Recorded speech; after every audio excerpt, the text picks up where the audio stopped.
હતો અથવા ગુજરાતના 57 તાલુકામાં હતો તે ડાર્ક ઝોનનો હતો. તે ડાર્ક ઝોન મુવમેન્ટ 3 વર્ષ સુધી ચલાવ્યું હતું, ડાર્ક ઝોન ઉઠાવ્યો હતો.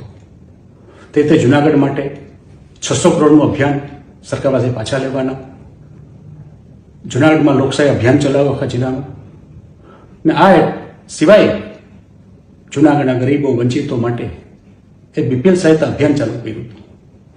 તે અભિયાન સોમનાથમાં, જુનાગઢમાં, પોરબંદરમાં, રાજકોટમાં, જામનગરમાં 5 થી 6 જિલ્લાની અંદર 21 તાલુકામાં આખું અભિયાન ચલાવ્યું હતું.